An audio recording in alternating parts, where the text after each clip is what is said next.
Subbi foundation ಟ್ರಸ್ಟ್ನಲ್ಲಿ educational adviser ಆಗಿ ಮಾಡಿದ್ದೇನೆ. ಈಗ ಈ ಕಾರ್ಯಕ್ರಮದ ಉದ್ದೇಶವಾಗಿ ನಾವು ಬಂದಾಗ ಏನಂತಂದ್ರೆ, ಮೊದಲು ನಾವು SBI ಜೊತೆಲಿ ಬಹಳಷ್ಟು ಕೆಲಸಗಳನ್ನು ಮಾಡ್ತಿದ್ವಿ ಬೆಂಗಳೂರಿನಲ್ಲಿ. ಅವರು ನಮಗೆ ಈಗ ರೂರಲ್ ಡೆವಲಪ್ಮೆಂಟ್ ವಿಷಯದಲ್ಲಿ ಬಹಳಷ್ಟು ಕೆಲಸ ಮಾಡಿದ್ದೀವಿ ಸರ್ ನಮ್ಮ ನಗರ ಡಿಸ್ಟ್ರಿಕ್ಟಲ್ಲಿ. ಮತ್ತೆ ನಮಗೆ ಅವಾಗ ನಮ್ಮ ಮಕ್ಕಳನ್ನ ಕರ್ಕೊಂಡು ಹೋಗಿ ಬರಕ್ಕೆ ಅಂತ ಒಂದೆರಡು ವ್ಯಾನ್ಗಳನ್ನ ಕೂಡ ನಮಗೆ ಸ್ಪಾನ್ಸರ್ ಮಾಡಿದ್ರು. ಸೊ ಈಗ ಹೀಗೇನೆ ಕೆಲಸಗಳು ಜಾಸ್ತಿ ಮಾಡ್ತಾ ಬಂದಾಗ ಮತ್ತೆ ಹೆಣ್ಮಕ್ಳು ಕೂಡ ಅಂಗನವಾಡಿ ಈ ವರ್ಷದ ಒಂದು CSR ಆಕ್ಟಿವಿಟೀಸ್ ಮಧ್ಯದಲ್ಲಿ ಅಂಗನವಾಡಿಗಳನ್ನ ಅಪ್ಗ್ರೇಡ್ ಮಾಡಬೇಕು ಅಂತ ವಿಚಾರ ಬಂದಾಗ ಯಾವ ರೀತಿ ಮಾಡಬೇಕು, ಹೇಗೆ ಮಾಡಬೇಕು ಅನ್ನೋದು ಒಂದು 2-3 ಮೀಟಿಂಗ್ ಮಾಡಿ ನಾವು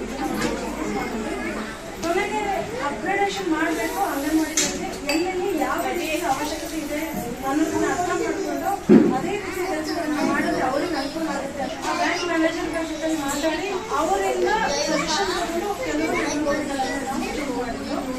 ಆ ಅಂಗನವಾಡಿಗಳಲ್ಲಿ ಯಾರಿಗೆ ಪೇಂಟ್ ಮಾಡಿದೆ, ಆರ್ಟ್ ವರ್ಕ್, ಪೇಂಟ್ ವರ್ಕ್ ಅದನ್ನ ತಿಳ್ಕೊಂಡು ಅದನ್ನ ಮೊದಲು ಮಾಡಿಸಿದ್ದೆ. ಅದಾದ್ಮೇಲೆ ಈ ಕೆಲವೊಂದೆಲ್ಲ ಸಾಮಾನುಗಳನ್ನು ಮಕ್ಕಳಿಗೆ ಕೊಡಬೇಕು, ಏನ್ ಕೊಟ್ಟರೆ ಮಕ್ಕಳಿಗೆ ತುಂಬಾ ಅನುಕೂಲ ಆಗುತ್ತೆ ಅನ್ನೋದನ್ನ ತಿಳ್ಕೊಂಡು ನಾವು ಅದು ಸ್ವಲ್ಪ ರಿಸರ್ಚ್ ಮಾಡಿದ್ವಿ. ಸ್ಕೂಲ್ಗಳಲ್ಲಿ ಕೆಲವೊಂದು ಕಿಂಡರ್ ಗಾರ್ಟನ್, LKG, UKG ಸ್ಕೂಲ್ಗಳಲ್ಲೆಲ್ಲ ಹೋಗ್ಬಿಟ್ಟು ಯಾವ ತರದ ವಸ್ತುಗಳನ್ನ ಕೊಟ್ಟರೆ ಆ ರೀತಿ ವಸ್ತುಗಳನ್ನ ನಾವು ಪರ್ಚೇಸ್ ಮಾಡಿದ್ವಿ. ಲೈಕ್ ಟೇಬಲ್ಸ್ ಇರ್ಬೋದು, ಚೇರ್ಸ್ ಇರ್ಬೋದು, ಅಂಡ್ ಸ್ಟಡಿ ಮೆಟೀರಿಯಲ್ಸ್ ಕೂಡ ಹಾಗೆ ತಗೊಂಡಿದ್ವಿ. ಈಗ ಸ್ಟಡಿ ಮೆಟೀರಿಯಲ್ಸ್ ಆ ಮಕ್ಕಳೆಲ್ಲ ನುಂಗ್ಕೊಂಡ್ಬಿಟ್ಟು ಕಷ್ಟ ಆಗುತ್ತೆ ಅನ್ನೋದನ್ನ ಅದೆಲ್ಲ ತಿಳ್ಕೊಂಡ್ಬಿಟ್ಟು ಸ್ವಲ್ಪ ಸರಿಯಾಗಿ ಇರೋ ವಸ್ತುಗಳನ್ನೇ ಕೊಡ್ಬೇಕು ಅಂತ ಹೇಳಿ ನಮ್ಮ ಆಫೀಸ್ನಲ್ಲಿ ನಮ್ಮ ಡೈರೆಕ್ಟರೇ ಮಾರ್ಕೆಟ್ ಹೋಗಿ ಅದನ್ನೆಲ್ಲ ಸ್ವಲ್ಪ ಸ್ಯಾಂಪಲ್ ಕಾಪಿಗಳನ್ನ ತಂದು ನಮ್ಮೆಲ್ಲ ಸ್ಟಾಫ್ ಜೊತೆ ಡಿಸ್ಕಸ್ ಮಾಡಿ ಬೆಟರ್ ಅನ್ನೋದನ್ನ ಡಿಸೈಡ್ ಮಾಡಿ ಆಮೇಲೆ ನಾವು ವಸ್ತುಗಳನ್ನ ಮಾಡಿ ಕೊಡೋಕ್ಕೆ ಡಿಸೈಡ್ ಮಾಡಿದ್ವಿ. ಇನ್ನು ಸುಬ್ಬಿ ಬಗ್ಗೆ ಸ್ವಲ್ಪ ಹೇಳೋದಾದ್ರೆ, ನಾವು ಸುಬ್ಬಿ ಇವಾಗ 20 ವರ್ಷ ಆಲ್ರೆಡಿ ಕಳೆದಿದೆ. 20 ವರ್ಷದಿಂದ ನಾವು ಈ ಮಕ್ಕಳ ಕ್ಷೇತ್ರದಲ್ಲಿ ಸಾಕಷ್ಟು ಕೆಲಸಗಳನ್ನು ಮಾಡ್ತಾ ಬಂದಿದ್ದೇವೆ. ನಮ್ಮ ಸುಬ್ಬಿಯ ಮುಖ್ಯ ಉದ್ದೇಶನೇ ಸುಜ್ಞಾನ, ಸಮೃದ್ಧಿ, ಸಂಸ್ಕೃತಿ ಅಂತ ಹೇಳಿ. ಎಲ್ಲಿ ನಾವು ವಿಜ್ಞಾನ ಕೊಡ್ತೀವಿ ಅಲ್ಲಿ ಸಮೃದ್ಧಿ ಬರುತ್ತೆ. ಸಮೃದ್ಧಿ ಇದ್ದಾಗ ಸಂತೃಪ್ತಿ ಆಟೋಮ್ಯಾಟಿಕಲಿ ಬರುತ್ತೆ ಅಂತಂದಿದ್ದು. ಮತ್ತೆ ಯಾವುದೇ ಹಳ್ಳಿನಲ್ಲಾಗಲಿ ಯಾವುದೇ ಕಾಡಲ್ಲಾಗಲಿ ಎಲ್ಲೋ ಆ ಕಾಡಿನ ಅಂಚಿನಲ್ಲಿರುವಂತ ಮಕ್ಕಳು ಕೂಡ ಎಜುಕೇಶನ್ ಅನ್ನ ಪಡ್ಕೊಳ್ಳೇಬೇಕು. ಯಾವುದೇ ಮಗು ಕೂಡ ಶಿಕ್ಷಣದಿಂದ ವಂಚಿತ ಆಗಬಾರ್ದು. ನಾವು ಮಕ್ಕಳಿಗೆ ಹಾಸ್ಟೆಲ್ಗಳನ್ನು ನಡೆಸ್ತೀವಿ. ಈ ಹಾಸ್ಟೆಲ್ಗಳಲ್ಲಿ ನಾವು ಮಕ್ಕಳಿಗೆ ಯಾವುದೇ ರೀತಿಯ ಚಾರ್ಜ್ಗಳನ್ನು ಮಾಡಲ್ಲ. ಅಲ್ಲಿರುವಂತ ಮಕ್ಕಳು ತುಂಬಾ ಡಿಫಿಕಲ್ಟ್ ಬ್ಯಾಕ್ಗ್ರೌಂಡ್ ಇಂದ ಇರೋರು. ಕೆಲವು ಮಕ್ಕಳು ಆರ್ಫನ್ಸ್ ಇದ್ದಾರೆ, ಸಿಂಗಲ್ ಪ್ಯಾರೆಂಟ್ ಮಕ್ಕಳಿದ್ದಾರೆ, ಮತ್ತೆ ತುಂಬಾ ಬಡತನದಲ್ಲಿರುವಂತ ಮಕ್ಕಳಿದ್ದಾರೆ. ನಾವು ಅವ್ರಿಗೆ ಸಹಾಯ ಮಾಡಲಿಲ್ಲ ಅಂತಂದ್ರೆ ಅವ್ರಿಗೆ ಸ್ಕೂಲ್ಗಳಿಗೆ ಕಾಲೇಜಲ್ಲಿ ತುಂಬಾ ಕಷ್ಟ ಆಗುತ್ತೆ ಅಂತ ಇರುತ್ತೆ. ಸೊ ಈ ರೀತಿ ನಾವು ಒಟ್ಟು 4 ಬ್ರಾಂಚ್ಗಳಲ್ಲಿ 300ಕ್ಕಿಂತ ಹೆಚ್ಚು ಮಕ್ಕಳು ನಾವು ಅಕಾಮಡೇಟ್ ಮಾಡಿದ್ದೀವಿ.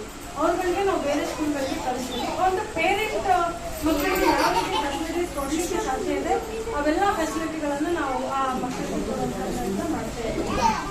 ಸೊ ಹಾಗೆ ಯಾಕೆ ಅದನ್ನ ಇಲ್ಲಿ ಹೇಳ್ತಿದ್ದೀವಿ ಅಂತಂದ್ರೆ, ಇಲ್ಲೂ ಕೆಲವೆಲ್ಲ ಅಮ್ಮಗಳಿದ್ದೀರಾ, ಈ ಹಳ್ಳಿಗಳಲ್ಲಿದ್ದೀರಾ, ಮಕ್ಕಳಿಗೆ ಯಾವುದೇ ಮಕ್ಕಳಿಗೆ ಅವಶ್ಯಕತೆ ಇದೆ, ಶಾಲೆ ಅವಶ್ಯಕತೆ ಇದೆ ಅಂತ ಅನ್ಸಿದ್ರೆ ಆ ಮಕ್ಕಳಿಗೆ ನಮ್ಮ ಸುಬ್ಬಿಗೆ ನೀವು ಸೇರಿಸ್ಬೋದು, ಅವ್ರಿಗೆ ರೆಫರ್ ಮಾಡ್ಬೋದು, ಇಲ್ಲಿ ಹೋಗಿ ನೀವು ಸೇರಿಸಿ ಅಂತ ಹೇಳಿ. ಸೊ ಒಂದ್ಸತ ಆ ಮಗು ನಮ್ಮಲ್ಲಿ ಬಂದ್ರೆ ಆ ಮಗುಗೆ ಪೂರ್ತಿ ಎಜುಕೇಶನ್ ಅವ್ರ ಡಿಗ್ರಿ ಅದು ಮಾಸ್ಟರ್ಸ್ ಮಾಡ್ತಾರೆ, ಮಾಸ್ಟರ್ಸ್ ಕೂಡ ಸಪೋರ್ಟ್ ಮಾಡಿ ನಂತರ ಅವ್ರು ಜಾಬ್ ಸಿಗುವಾಗೆ ಮಾಡಿ. ಒಂದು ಸತಿ ಆ ಮಕ್ಕಳಿಗೆ ಜಾಬ್ ಸಿಕ್ಕಂದ್ರೆ ನಾವು ಫ್ಯಾಮಿಲಿ ಸುಮ್ಮನೆ ಆಗುತ್ತೆ. ಆಮೇಲೆ ಅವ್ರ ಮಕ್ಕಳಿಗೆ ಸಾಧ್ಯ ಅಂತ. ಸೊ ಇದೇ ರೀತಿ ಅನೇಕ ಕೆಲಸಗಳನ್ನು ಮಾಡ್ತೀವಿ. ಆಮೇಲೆ ಅರ್ಬನ್ ಹೋಮ್ಲೆಸ್ ಶೆಲ್ಟರ್ಸ್ ಇರ್ಬೋದು, ಇದೆಲ್ಲ ತುಂಬಾ ಕೆಲಸಗಳು ಮಾಡ್ತಿದ್ದೀವಿ. ಇದನ್ನೆಲ್ಲ ಗುರುತಿಸ್ಬಿಟ್ಟು ಕರ್ನಾಟಕ ಗೌರ್ಮೆಂಟ್ ಇಂದ ನಮಗೆ 2 ಸಲ ಅವಾರ್ಡ್ ಅನ್ನ ಕೊಟ್ಟಿದ್ದಾರೆ.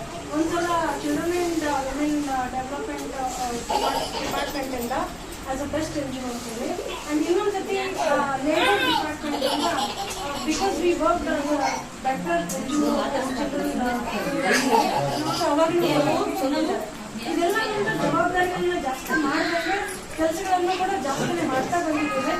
ಸೊ ಇವೆಲ್ಲ ಕೆಲಸ ಮಾಡೋದಕ್ಕೆ ನಮಗೆ ತುಂಬಾನೇ ಸಹಕಾರ ನಮ್ಮ ಡೋನರ್ಸ್ಗಳು.